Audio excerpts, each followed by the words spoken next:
In this episode, an off-road Porsche 911. Is the new Toyota Prius actually good? Maybe. And Subaru brings back the RS badging. Welcome to episode 140 of the We're Auto Show. What's up, Derek? Mr. Michael Rowell, NASA's big orange rocket, the SLS. Do you know what that stands for? I know it's a Mercedes. No. That's a good one. The Space Launch System has finally launched. It has departed the pad, and it departed the pad at 2 a.m. I think it was last Monday or Tuesday night. I don't know, something like that. When it departed the pad, it broke the pad. Why? Because it was just too big? It's too powerful. There's an elevator. I like this already. Yeah, there's an elevator that goes up and down to allow the people to go maintenance things and manipulate and take their wrenches and fix things. But it was so powerful that it bent the whole shaft of the elevator in enough and broke and blew out the elevator doors as well. Pretty wild. Power. Yes. Wow. There's also something kind of interesting happened while they were getting ready to launch it. It was fully fueled on the pad, but they had a leak. So they sent out the red team to the pad, which was 3 dudes with wrenches in an F-150, went out to the pad with a fully fueled rocket that was ready to go, and they got in there, and they wrenched on some bits and fixed the valve and fixed the leak, and then it launched. Interesting. Kind of wild. Interesting. I would not want to be next to that rocket when it's fully fueled with a bunch of liquid hydrogen and liquid oxygen. And why would that be? Because it go boom. Yeah, you go and get blowed up. When it goes up, it's just a controlled boom. That's all it is. You could get blowed up real quick. Real quick. Yikes. Kind of wild. Yes. So shall we talk about some things that have many controlled booms inside of cylinders? An engine is in that. Yes. Okay. So let's move on to some news. Starting with a Porsche. The new Porsche 911 Dakar is a thing. If I said a 911 Dakar, what comes to mind? The rally. Yes, the Perry Dakar. Correct. And that is what is the reason for this car. This car was essentially bought, or not bought, but brought to life, I suppose, from the original Porsche 959 that did race the Perry Dakar. From way back when. But this is for customers to buy and drive to Cars and Coffee and never get dirty. So you can buy this from Porsche? Yes. Okay. This is a Porsche manufactured item. Great. And I love it. Of course you do. It's a 911. I love it because there's a gentleman named Lee Keane who does some old 911s, air-cooled, and he modifies them, and he makes them Safari 911s. And I love them. We actually, remember we talked about SEMA? There's that Baja 911. Yes. And I thought that was just the business. Now the fact that you can get an off-road 911 from Porsche themselves, from the mothership, I do like that. I love that. It's so cool. What have they done to this to make it rally? Many things. Okay. Let's start with its drivetrain. So underneath, you've got a Carrera 4 GTS, which has a twin-turbo 3-liter flat 6 that develops about 473 horsepower, something like that. So that's the engine. It does come with an 8-speed PDK, so it's not manual, but I don't know if you're going to have time to fool around with manual transmission when you're doing 105 miles an hour off-road in this thing. No. Probably not. But that is what's underneath it. But what makes it more rally is the fact that it has been raised by 2 inches. It's a 911 with a lift kit. I need to embrace my inner German redneck. I love this. It does look odd to have the wheel arch not be the same diameter around the rest of the wheel. And it's just taller. Yeah. It's so cool. There's a gap. It's so cool. There's a large gap that you normally do not see. For suspension travel. Right. So it's been raised 2 inches, but you actually have the option to raise it another 1.2 inches if needed for serious off-roading. My goodness. So a lot of the other off-road systems in different off-road cars allow you to adjust the ride height at slow speeds. This one actually will adjust the ride height at faster speeds, up to 105 miles an hour. So, can you imagine going 105 miles an hour off-road in a 911 and you hit a button and you go up higher? Yeah. Yes. I love that. I love it so much. Part of the rally-ishness to it is also a whole bunch of skid plates and stuff. So they've given it a lot of underside protection, which if you're going over stuff, you kind of need that, right? Yes.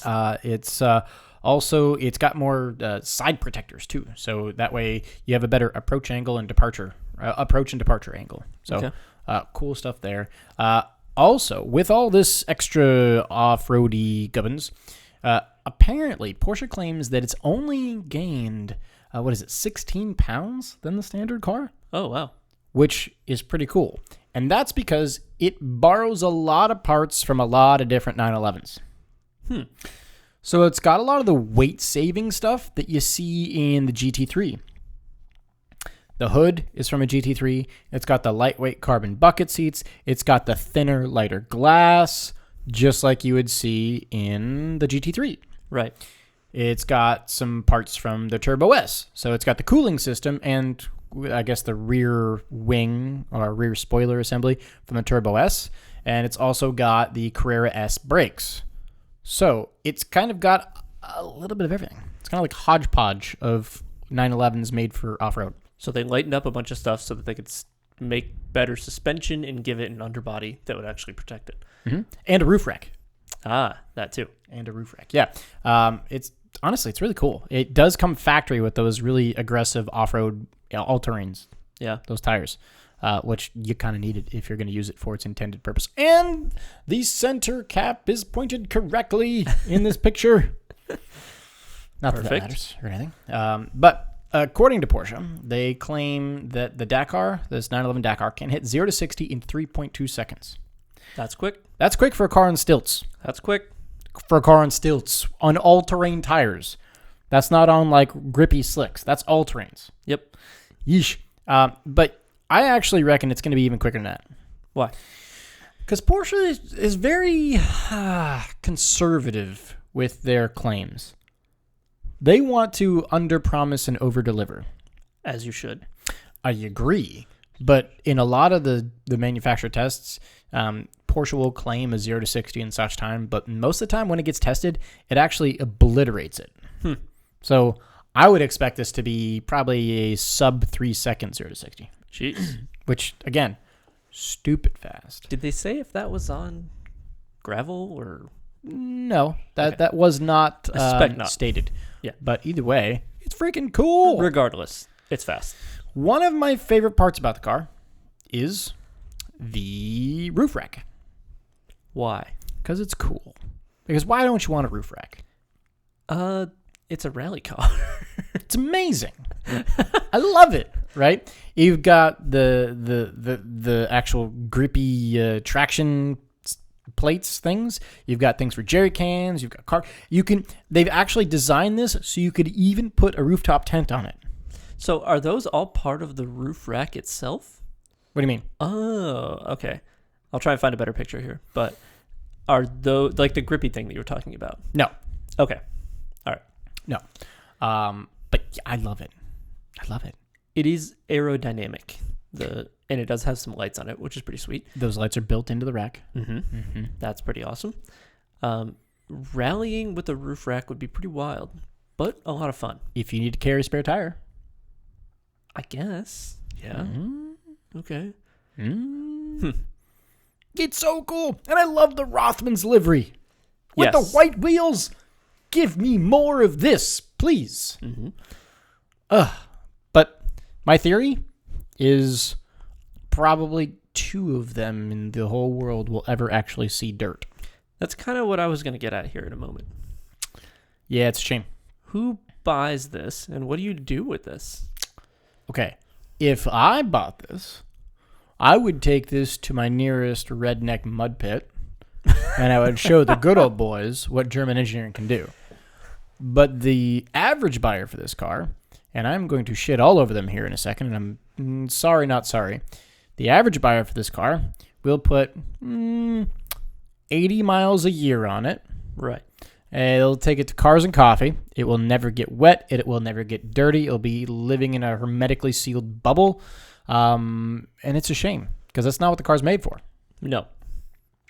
Now, there is one social media guy that I do think could possibly use this for his intended purpose. Who might that be? His Instagram is at Lumber21. And he's famous for off-roading all of his supercars and sports cars. Really? Yes. He owns a lumberyard, and he drifts his GT3 RSs and his Lamborghini Huracan Performantes and AMG GT Black Series and all the things around his lumberyard in the dirt. And I love it. All right. I love it. So I want Lumber to buy one of these, and I want him to use it for what it's meant to be used for. So they built this car for him and whoever else is going to stick this in their garage. Unfortunately, yes. Yeah, I love it. Now you ready for the price? I don't know. Am I ready for the price? Nope. Let me guess. It's a 911. It's expensive. We're north of 100K. I don't think we're north of 200K. Oh boy. Okay, give me the price. $223,450. That seems ambitious. No, I don't think so. Really? I think that's right on the money. Did they say how many they were making? 2,500 of them. Oh, it is limited. I actually think that's a good price for it, considering it's got a lot of the same, well, not a lot of, but it's got a lot of stuff that you get from the Turbo S, which is about that money. The GTS is not too far shy of that money. It kind of makes sense to me. But here's the problem. Okay. What will you be buying it for is probably a whole different conversation than what the MSRP is. Right. I don't think it's worth $500,000. No. But I fear we're going to see dealers put a $250,000 markup on it. God, double the price? I could see it. God. Sad, but I could see it happening. Sad indeed. But this is an odd one to me. It's a great concept, a great press car, a great car if Porsche Motorsport is going to run this at a rally event. For customers, it's kind of odd. I hate to agree with you, but it's a little odd. And again, this harks back to my biggest fear, which is Porsche giving us all the greatest hits? And are we done? You're not done yet, but are we nearing the doneness? Are you done with 911 rally cars? Yeah, probably. Are we done with internal combustion 911s?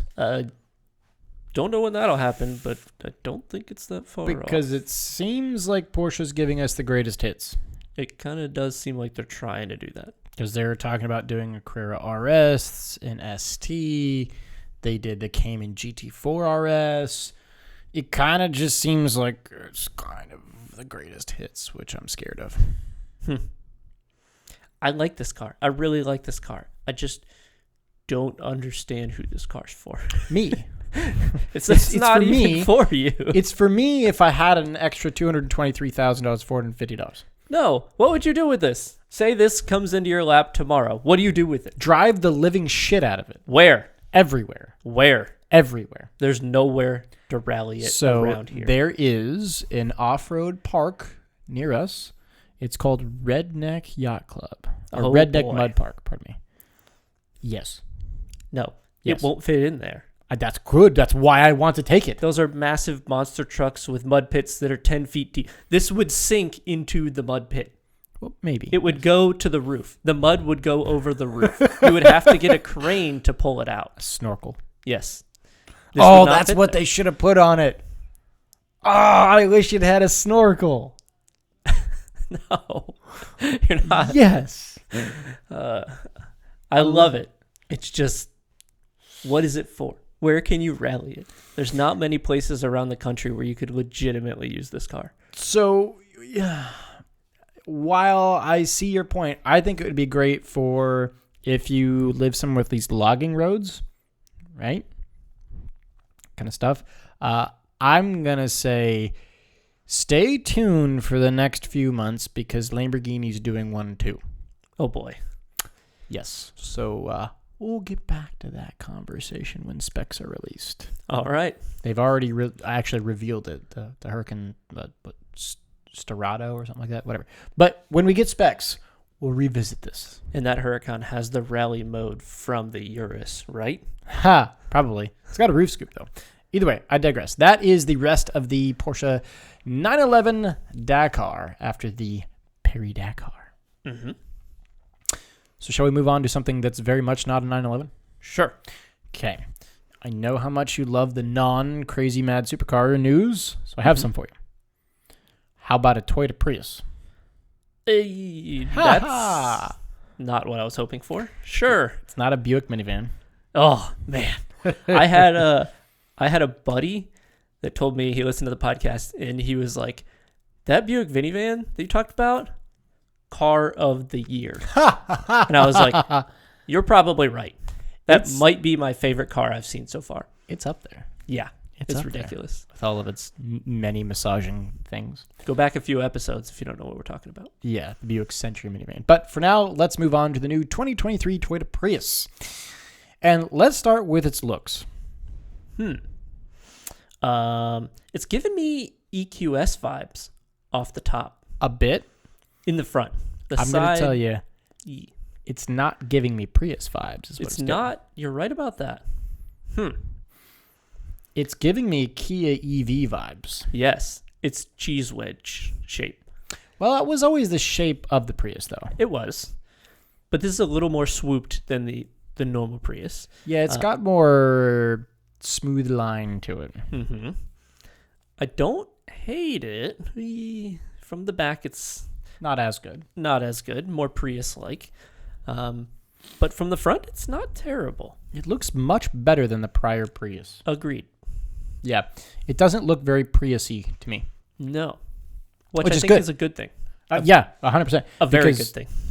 Because I would just say I'd rather just not ever be looking at a Prius ever. No.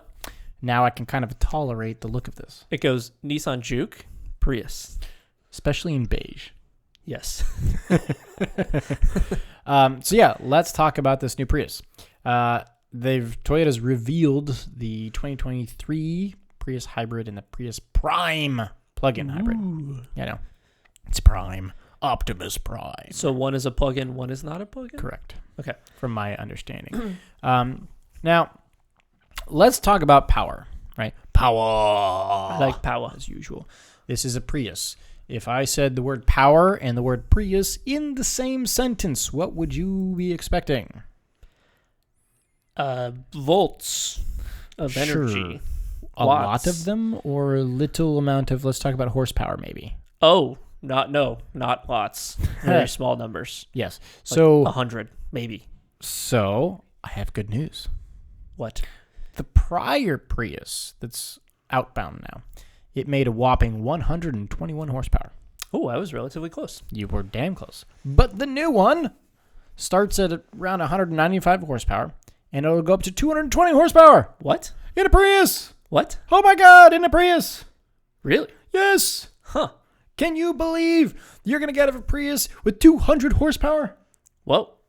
That's just insane. That's kind of good. Yeah. It's kind of weird to say, but it's kind of good. Again, there's a couple news episodes where we're saying things that we shouldn't be saying. I want a Buick minivan. Prius is powerful. What?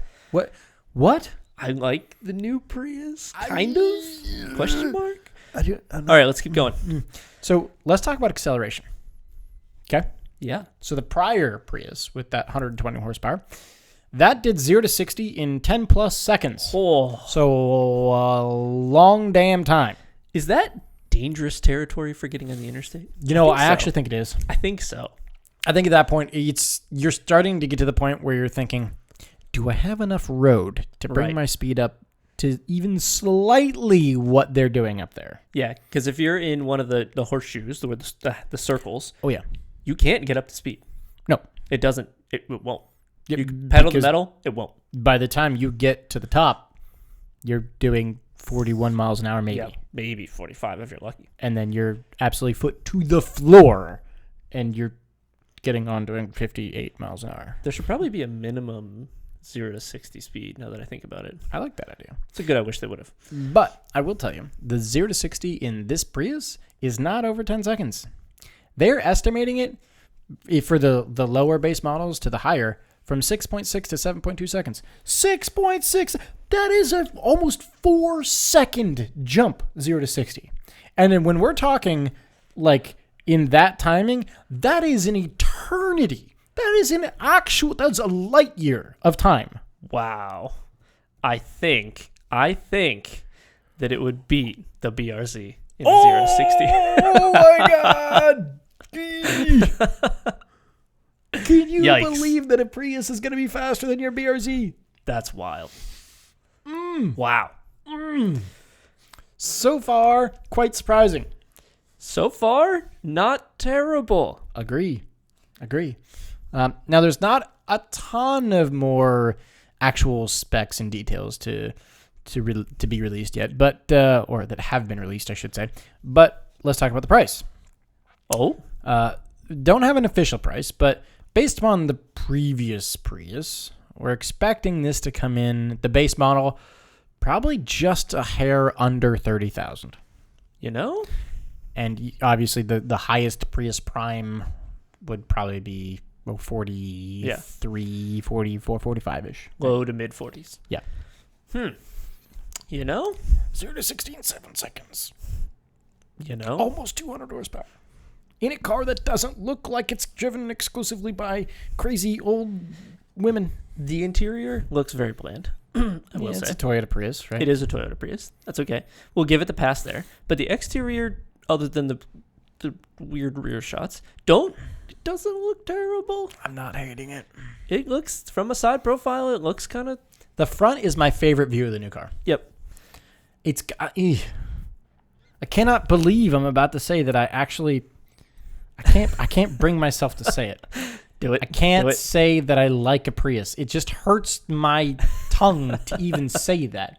I don't know. Will my mouth contort in the way to say that? I don't know if it can. It shouldn't, but it might be about to, which is weird to think. I don't hate the new Prius. If the specs come in where it keeps... I don't remember what the MPG of the other Prius... It's like 30, 40. It's pretty wild.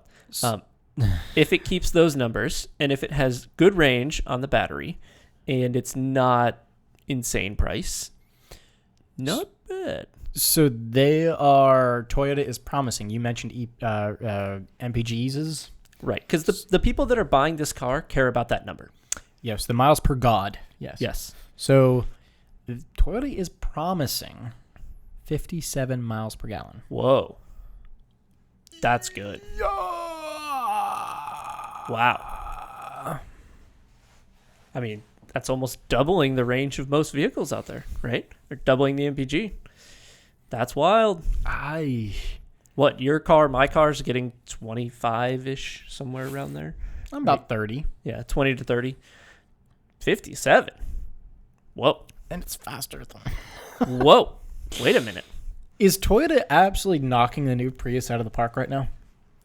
I Like- suspect so. Are we looking at, a few episodes ago, the new Accord, and then we're looking at the new Prius, and we're thinking, Honda, how have you gotten it so goddamn wrong?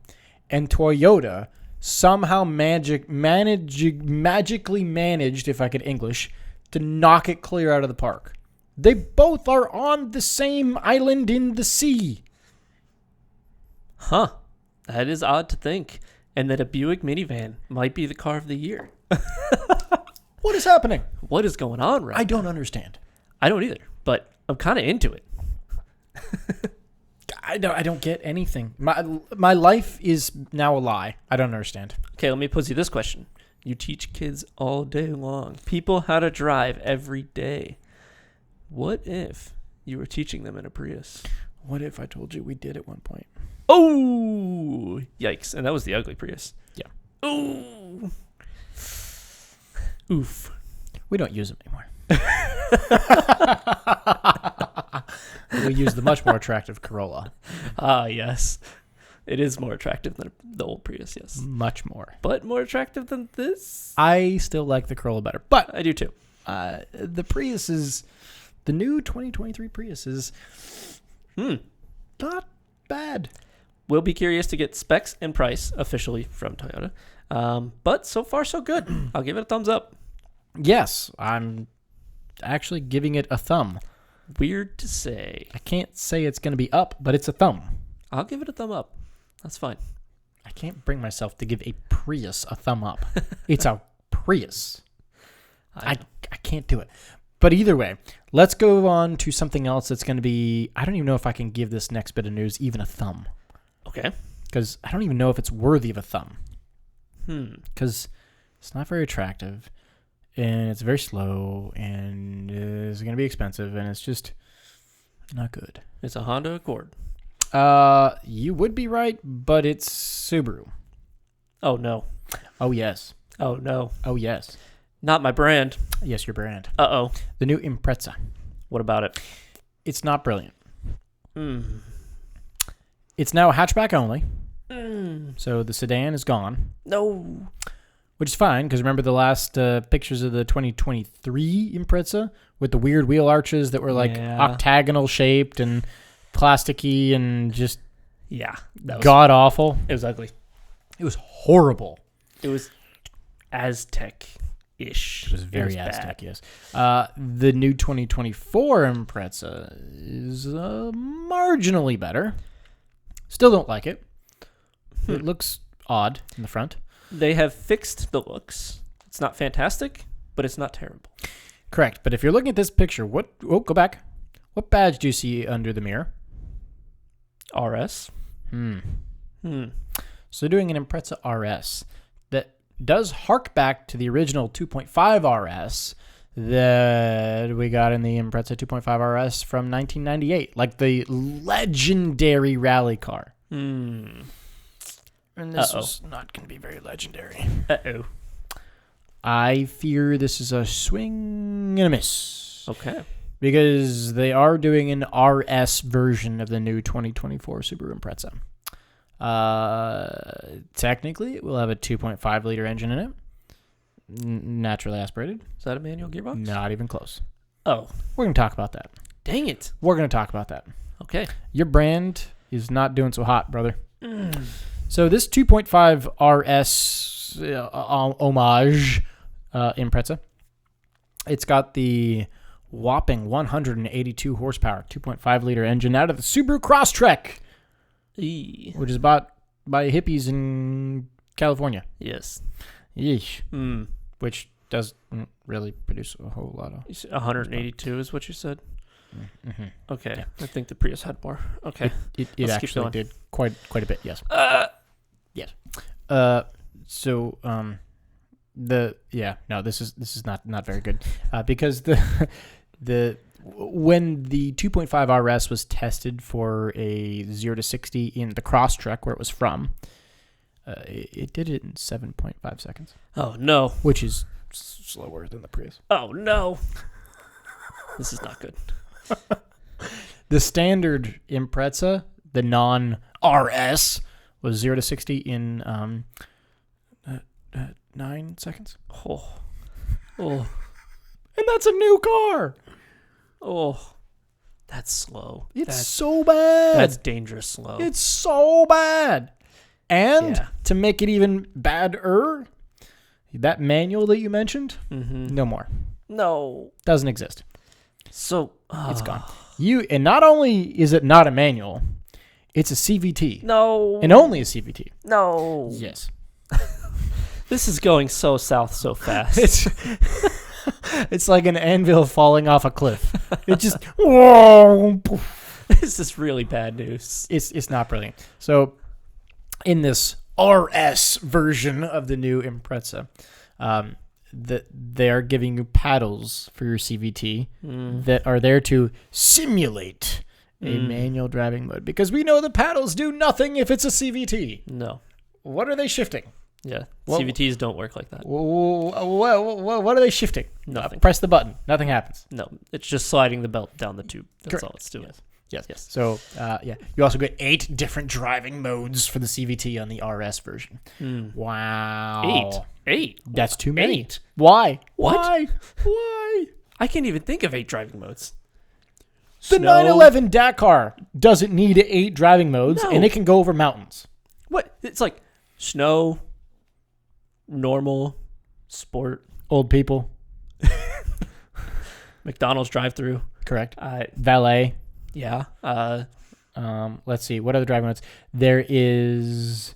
what's the other driving mode? Let's see. Oh, there's 5 o'clock rush hour traffic. Uh-huh. So that's one. Then there's also very long, boring road trip. That's a driving mode for sure. And then there's 16-year-old that thinks he is Travis Pastrana. True. That's a good one. You need that one. That one is useful in your Yes. CVT that doesn't shift. With terrible horsepower and slower. Yes. Okay. All right. Let's keep talking about it. The most base model, not the RS version, is probably going to be starting. The most base model, probably like 22-ish thousand. It's cheap, but it's a piece of shit. Cheap. Yeah. You don't want that, but it is cheap. I would expect the RS version to be like probably 35 grand or something. Yeah, like low to mid 30s for 7.5 seconds or to 60. A CVT and 8 driving modes, and oh my god, it's so bad. No, it's bad. What have they done?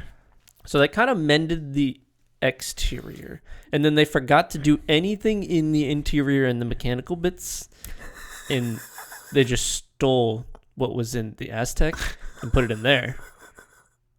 And then they said, "All right, it's ready. Go." It's not brilliant. So bad. I would rather. Okay, I cannot believe I'm about to say what I'm about to say. I would rather the 2023 Prius than the 2024 Subaru Impreza RS. What about you? Yikes. Same. Yikes. Yikes. Can you believe that just... Yep. Okay. Wow. So that answers that question. Yes, your CVT with plus and minus. I do like the RS badge with the pistons on each side, the opposing pistons. I like that. That's kind of cool. It is. But that's the only thing to like. So, yeah. Yeah. The only thing to like is the fact that the badge has opposing pistons. Yeah, it's the boxer pistons, Yeah. Looks great. And then the rest of the car's not great. Very not great, actually. Can you believe there's someone that's going to actually buy this? Oh, they have go back to that picture. What am I looking at? A Nalgene bottle in the trunk. Why is that part of the marketing? Is this product placement? Did they get Why is this a thing? hipsters? 100%. It's someone that lives in Washington State that wears flannels every single day and drinks beer with weeds in it.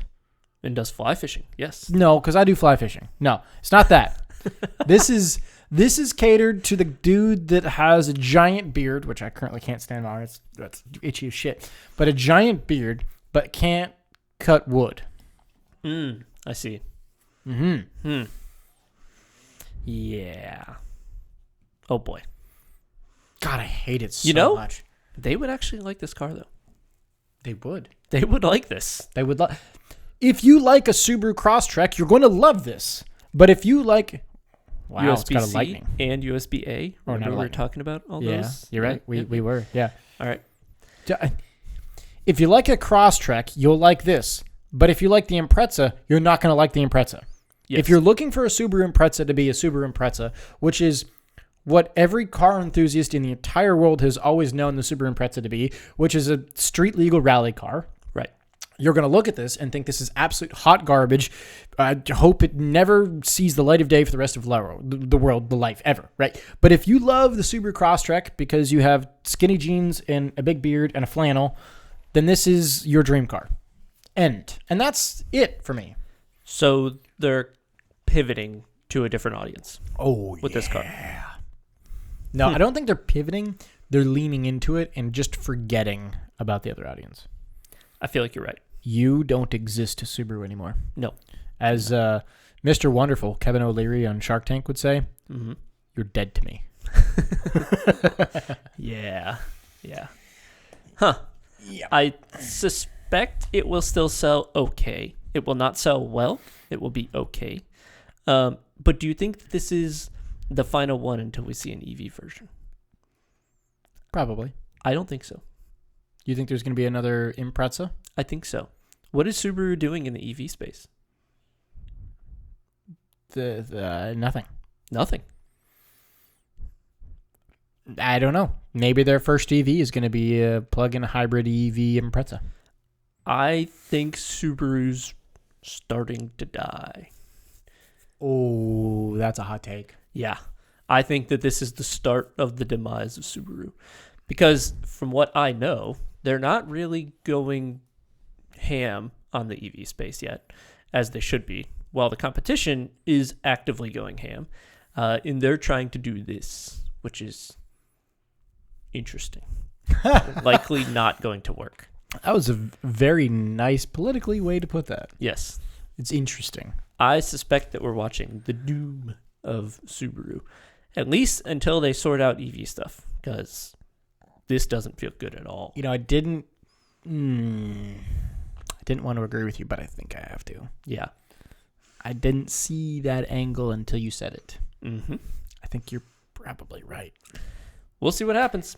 And I actually don't know anyone currently right now that likes anything looks or performance of any new Subaru at all. The new BRZ is okay. It's not. Again, is that a Subaru at that point? No, that's a Tubaru. Yeah, That's a Toyota Subaru. I don't know. Yeah, I don't know. Couldn't tell you. Hopefully, Subaru can figure it out. I really hope so. Yes. So yeah, that's the new Subaru Impreza RS, the 2024 version of it. So Buy a Prius. Yikes. Yikes. So there's your real consumer news, consumer advice. If you'd like a performance Subaru, buy a Prius. If you are a lumberjack in Seattle and you wear flannels, buy a Prius. Okay, that's going to wrap us up. I think that's got to be it, isn't it? Yep. Okay, so thanks so much for watching and listening, episode 140. If you're watching on YouTube, please leave us a thumbs up and a comment on the video. Let us know, what do you think of the new Subaru Impreza RS, and how awful do you think it is? Because no one thinks it's good. Don't forget to hit subscribe while you're there, and follow us on social, right? Facebook is WeAreAuto, Instagram is WeAreAuto_, YouTube is WeAreAuto, and our website is weareauto.io. So please do check it out. Go check out some of your favorite past races. So again, thanks so much. Catch you guys in the next one. Peace.